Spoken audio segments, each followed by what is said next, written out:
musulmon odam qiladigan hamma ishini Allohning ismi bilan, ya'ni bismillah eng qisqasi, bo'lmasam Ar-Rahman Ar-Rahimni qo'shsak yana ham yaxshi. Hamma ishda shuni qo'shlik, odob, sunnat. Payg'ambarimiz alayhissalom bismillah ish qilmaganlar birorta ishlarini. Qo'l yuvamizmi, atir sepamizmi, yechinamizmi, kiyinamizmi, olamizmi, qo'yamizmi, faqat bismillah. O'sha ishda barakat bo'ladi, chiroyli bo'ladi, o'sha ishda Alloh yaxshi ko'radi. Va o'sha ishimizda shayton sherik bo'lmas ekan. Bismillah qilgan ishlarimizda shayton sherik bo'lar ekan. Shuning uchun kunduzgi va kechki ishlarni hammasini bismillah bilan qilish kerak. Agar bismillahni aytmasak, undan barakat ketadi. Masalan, atir sepyapti, bismillah demasak, shaytonga ham qo'shib sepgan bo'lar ekanmizda. Bismillahni ovqat yemasak, shayton bilasizlar, u farishta bas, u jin. Ba'zi birlar farishtadir ekan, farishta emas. Alloh Qur'oni Karimda kana minal jinni deb aytgan. U jin degan. Shayton jin toifasidan. Jinlar yeydi, ichadi, tug'adi, tug'diradi, o'ladi. Kofiri bor, musulmoni bor. Yomoni bor, yaxshisi bor, fohishasi bor, o'g'risi bor, to'g'risi bor, taqvodori bor. Hasadgo'y ichi yiring, balchig'i ham bor. Bizda qanaqalar bo'lsa toifalarda. Jinni ham shu bir xil. Biz tuproqdan, ular o'tdan yaralgan. Farqi shu yerda. Shuning uchun hamma ishda bismillahirrohmanirrohim deyish kerak. Lekin gunoh ishlarga bismillahni qo'shish u ikkinchi gunoh hisoblanadi. Bismillah deb nos cheksak, nos chekish birinchi gunoh bo'lsa, unga bismillahni aytish ikkinchi gunoh bo'lib qoladi. Bismillah deb karta chillab bo'lmaydi, bismillah deb sigaret chekib bo'lmaydi. Xullas, yomon, xunuk, uyat dinimizda qilib bo'lmaydigan ishlarga bismillahni aytib bo'lmaydi. Bu degani bismillahni aytmay qilavering degani emas o'zi. Endi qilyapmiz ham, endi hammamiz nimadir qilyapmiz. Kimdir nos cheksa, kimdir sigaret chekadi. Kimdir qimor o'ynasa, kimdir g'iybat qiladi. Har xil. Masalan, ba'zi birlar aytadiki, "Xo'p, deydi, mana araqchi o'tiribdi" deydi. Xo'p, to'g'ri, u yomon ish, gunoh ish, uni unaqa bo'lmaydi, to'g'ri. Lekin o'shalar aroq ichib harom ish qilayotgan bo'lsa, ichimizda kimdirlarimiz g'iybat qilib harom ish qilyapmiz. Kimdirlarimiz hasad, ya'ni ko'ralmaslik, kuykanaylik qilib harom ish qilyapmiz. Chunki hasad ham haromda. Kimdir yolg'on gapiryapti, ochiqdan ochiq aldayapti, bu ham harom. Shuning uchun bir narsani unutmaslik kerak, hech kim o'zini haligi boshqalardan yaxshiman demasligimiz kerak. Boshqalardan o'zimizni taqvoliroq, yaxshiroq, ibodatliroq degan kunimiz o'sha eng rasvo bo'lgan kunimiz bo'ladi. Birovlarda ibodatda, yaxshilikda pastanamaylik. U mendan yaxshi deylik. U mendan yaxshi deylik. U yomonligini ko'rib tursiz ham, boshqa tomondan balkim Xudoga yaqindir deyishimiz kerak. Bugun nabarotda siz meni yomon deyapsiz. Men sizni yomon deyapman. Hech kim o'zini yomon demayapti, shuning uchun hech kim o'nalmayapti. Hech kim o'nalmayapti. To'g'ri, namoz bor, do'ppi bor, soqol bor, umra bor. Lekin bu to'rtta ish bilan musulmon bo'lib qolmaydi-da. To'rdon ish bilan. Bitta narsa mukammal bo'lish uchun ichidagi hamma yo'q bo'lish kerak. Hamma xarajatni qilib keldingiz, guruchi yo'q bo'lsa, osh bo'lmaydi-ku. Lekin hamma yo'q bor. Hamma yo'qni qildingiz, sabzisi yo'q, u ham o'xshamaydi. Shuni singari hansi namoz o'qiydi, hansi umraga borib kelgan. Islom shu bilan to'xtab qolmaydi-da. Qiyomatda so'raydi, sen o'rmonda o'zing yakka yashamaganmisan? Ha, yo'q. Qo'shnilaring bormidi? Ha, bor. Masalan, shu joydagi odamni to'rt tomonga 40 tadan darvoza qo'shni hisoblanadi. Sizni ham uyingizdan 40 ta oldi, orqa, o'ng, chapga 40 tadan 160 ta odam qo'shni hisoblanadi. Yo'q, men mahallada yashaganman, odamlar bilan yashaganman. Xo'p. Alloh Qur'oni Karimda qo'shnilar haqida alohida gapirgan. Qur'onda alohida oyat keladi. Sen mashini qo'shnilaringga yomonlik qilmagin, yaxshilik qilgin deb. Bu degani namoz o'qisa, ibodat qilsa, umraga borsa, ihson sadaqat qilsa-yu, lekin qo'ni-qo'shni mahalla ko'ydagilar bilan munosabati yomon bo'lsa, payg'ambarimizdan imina shuna odam haqida kelib so'rashganda, kechasi tahajjud o'qiydi, kunduzi doim roza tutadi. 5 mahal ibodatda, hozir ichimizda uni odam yo'qda, doim tahajjud o'qiydi. 2 hafta, 1 oy, 3 oy, 5 oyda bir tursak turamiz tahajjudga. Kunda nafil roza tutadigan yo'qdi ichimizda. U bizdan zo'ri haqida so'rab kelishyapti. Shu yerda o'tirgan hammamizdan, mendan, sizdan zo'r odam haqida so'rashyapti. Bu tahajjud o'qiydi, roza tutadi, namoz o'qiydi, zo'r odam. Lekin boruvdik mahallasidagilar bundan nolidi. Mahalladagi qo'shnilarga ozor berar ekan. Deyishganda Rasululloh bitta javob qilganlar. U do'zaxa deganlar. Ko'ryapsizmi? Mani gapim emas, bu hadisda turibdi bu. Uni tahajjudi, namozi, agar erkak bo'lsa, uni soqoli ham bo'lgandir, sallasi ham bo'lgandir. Agar bag'iga olsangiz. Chunki u paytda arablarda deyarli hammasida salla soqol bo'lgan. Munofiqda ham, mushrikida ham, musulmonda ham. Chunki toifa 3 xil bo'lgan-ku. Mushrik, munofiq, musulmon bo'lgan. Rasululloh payg'ambar bo'lishlaridan oldin toifa bitta bo'lgan. Faqat mushrik bo'lgan. Payg'ambar bo'lishlariga toifa 3 ga bo'linib qolgan. Musulmonlar, xo'p, munofiqlar va mushriklar. O'sha davrda munofiq degani u nima deydi? Na uni musulmonligini bilib bo'ladi, na uni mushrikligini bilib bo'ladi. Shunaqangi apasni odam, munofiq juda apasni odam bo'ladi. U nimaga desiz, sizga musulmon bo'lib ko'rinadi. Namoz o'qisiz o'qiydi, umraga boradi, menga o'xshab soqol ham qo'yadi, do'ppi ham kiyadi, chakmon ham kiyadi. Yig'laydi ham kerak bo'lsa duolarda. Kopiya bo'ladi musulmon. Shunda kserokopiyasi bo'ladi. Lekin uni ichi amali musulmon bo'lmaydi. U vaziyatga qarab o'zgaradigan odam bo'ladi. Siz ko'rganda boshqacha, orqangizdan boshqacha bo'ladi. Quchoqlab ko'rishib, qulluq qilaveradi, ketganingizdan keyin go'ringizga g'isht toshiydi. Shuna gap bor-ku, bir majoziy gap bor. Go'rimga g'isht toshimasin deydi-yu. Orqamdan tosh otmasin deydi-yu. Bu degani g'iybat, tuhmat ma'nodagi gaplar aytiladi. Ya'ni ko'rinishida sizga zo'r munosabat, ketganingizdan keyin orqangizdan loy choplaydi. Bu eng apasni odam bu odam.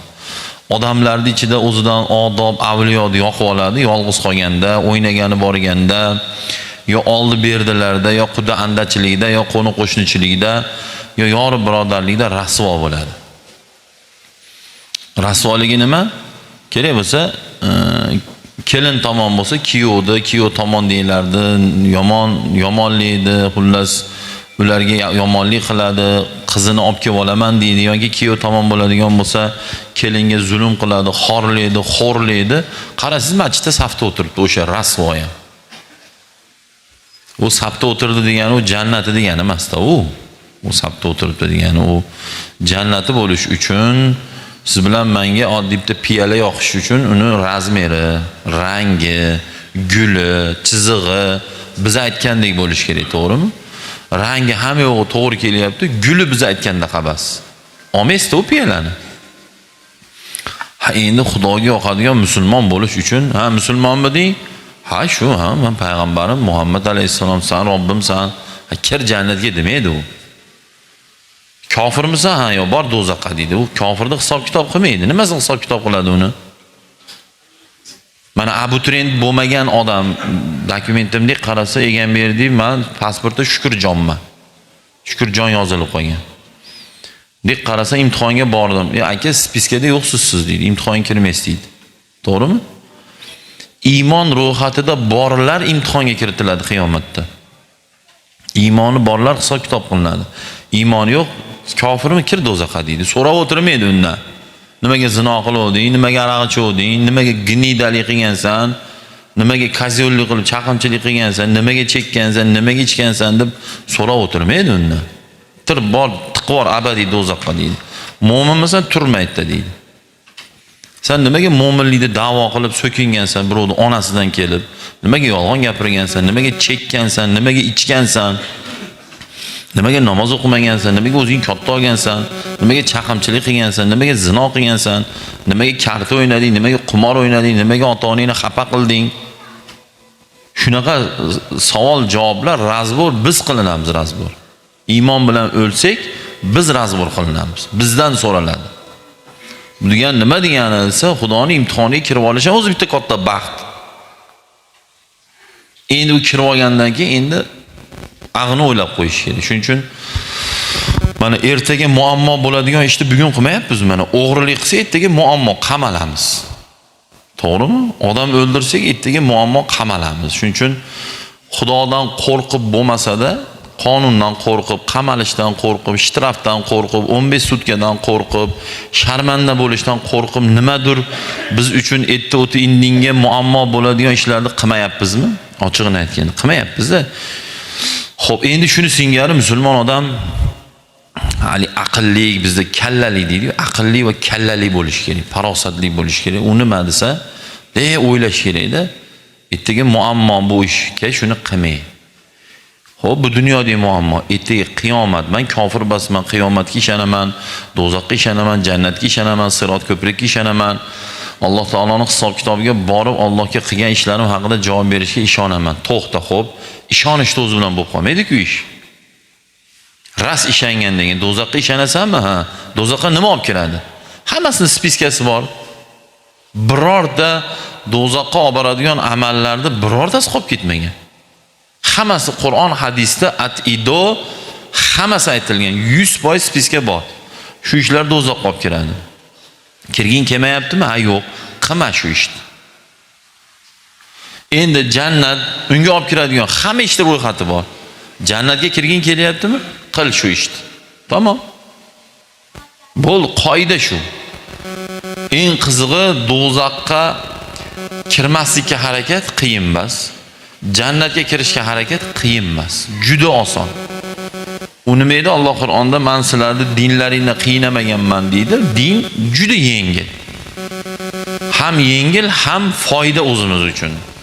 Cho'ntakka ham pribil, sog'liqqa ham pribil, obro'ga ham pribil, tinchlikka ham, hamma tomonlama dinga amal qilish faqat plus. Amal qilmaslik faqat minus. Mana dinga amal qilmagan, misol spit o'lyapti. Nimaga? Alloh zino qilma dedimi? Zino qilganlar spit o'lyaptimi? Minusmi? Minus. Xo'p, Alloh o'g'irlik qilma dedimi? Ha, qilma degan. O'g'irlik qilganlar qamalyaptimi? Minusmi? Minus. Chaqimchilik qilma deganmi? Ha, chaqimchilik qilma degan. Chaqimchi kozyol bilan kim o'tirgisi keladi oshda? Yo'qatan uni deydi. Chaqirma oshga deydi. Kelmasin baqa deydi. Nimaga shetdagi gap ertaga aytib eshitasan ko'chada deydi. Yo'qat buni deydi. Minusmi? Minus. Mashinniligini birov bilib qolsa, bir tiyin pul bermaydi. Hop 5 marta, 10 marta eplaydi. Masalan, sizga kelib qulog'ingizni kesadi, bo'ldi, siz bildingiz, u bilan muomala qilmaysiz. Keyin menga keladi. Men uni bilmayman hali. Meni kesadi, uni kesadi, buni kesadi, oxiri oshkor bo'ladimi?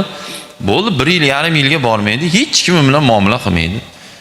Qizi bo'lsa, shu mashinning qizini olamizmi deydi, yo'qat deydi. O'g'li bo'lsa, shu alkashda o'g'liga qizimizni beramizmi deydi, yo'qat buni deydi. Ko'ryapsizmi? To'lka minusda bu. Aldab savdo qilsangiz, 1 oy savdo qilasiz, keyin xalq biladimi? Bu deydi, kazzob, yolg'onchi bu deydi, Dorditaydan qochgan deydi. Bundan narsa olma deydi. Nima bo'ladi? 1 oy zo'r go'sht sotadi qassob, 2-oydan keyin 0. Nimaga hech kim undan go'sht olmaydi? Yo kasal molni sotgan, yo suva ko'p qo'shgan, yo tarozidan urgan xalq bugun bo'lmasa ertaga biladimi? Bilgandan keyin qassobxonasiga yaqinlashmaydi. Nima bo'ladi endi? Minusga kiradi qoladi. Battar bo'lsin. Battar bo'lsin. Kim unga aldasin dedi, kim unga yolg'on gapirsin dedi. Spit o'ganlar battar bo'lsin, kim unga zino qilsin dedi. Yoki qimor o'ynab uyini, joyini yutqizganlar battar bo'lsin, kim unga qimor o'ynasin dedi. Kim unga o'g'rilik qilib o'sha sudni qora kursida o'tirsin dedi, battar bo'lsin. 15 sutkaga kirsa battar bo'lsin, kim unga urishsin dedi. Kim ko'chada to'palan qilsin dedi. Mana yaqinda Zakisda yo'l, katta yo'lni to'sishib o'ngga tushganlarni hammasini 15 sutkaga olib kirdi-yu, battar bo'lsin hammasi. O'sha qishloqqa borib o'tirgan bo'lsa, betiga aytaman, battar o'laman men deyman. Kim u ahmoqlarga katta trassani to'xtatib olib, zakisda o'ngga tushyapti. Bu betarbiyalik bu. Qaysidir bola ko'chadan dada busiga la'nat olib kiryapti. Qaysidir bola ko'chadan uyga ota-onasiga rahmat olib kiryapti. Bu katta narsa bu. Katta farq bu. Ko'chadan padaringga degan haligi la'natni olib kirgan qaqda-yu, otingga rahmat. Sen kimi bolasisan o'zi? Ha, palonchini, rahmat senga. Uyimni zo'r qilib suva berding, yo mashinamni tuzatib berding, yo soqolimni chiroyli qilib qo'yding, yo og'irimni yengil qilding, olib kelib tashab qo'yding. Otingga rahmat degan so'z, u rahmat degani Allohning rahmati degani. Allohning rahmati degani-da bu. Ha, endi o'sha ko'chadan la'nat, ota-onasiga la'nat olib kelayotgan ham nimaga olib kelyapti deb o'ylaysiz? Ota-onasi shunga mos tarbiya qilganda o'zi. O'ziga mos, o'sha la'natga mos tarbiya qilgan. Nimaga? Bolani yomon qiladi ota-ona, bolani yaxshi qiladi ota-ona. Sabab u nima deydi? Tug'ilgan go'dak bu go'sht-da, u 2,5 kilo, 3 kilo go'sht. Hali bir zotli gaplari bor, ulug'lar tug'ilmaydi, ulug'lar tarbiyalanadi. Imom Buxoriy faqat Buxoriy bo'lib tug'ilib qolmagan. Samarqandiy, Termiziy, Zamaxshariy, faqat Zamaxshariy, Termiziy, Farg'oniy, Marg'iloniy bo'lib allomai zamon bo'lib tug'ilib qolmagan. Siz 2,5 kilo go'sht qana bo'lsangiz, biz ham qana go'sht bo'lsak, ular ham shuna tug'ilgan.